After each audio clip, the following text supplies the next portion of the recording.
We continue to dig into the Jewish mind of Jesus Day with Doug Greenwald, the Senior Teaching Fellow at Preserving Bible Times.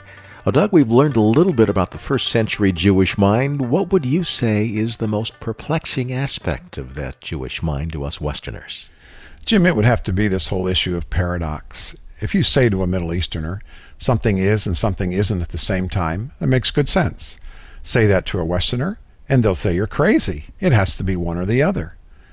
The Bible has many paradoxes in it. In Mark 9, Jesus says, you want to be first? Then be last.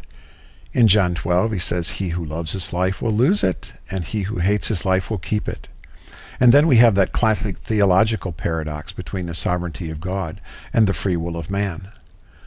Rabbinic parables illustrate how the Jewish mind approaches paradox.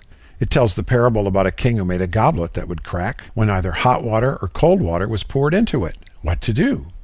Rabbinic wisdom says to pour equal amounts of both at the same time, because lukewarm water won't break the goblet.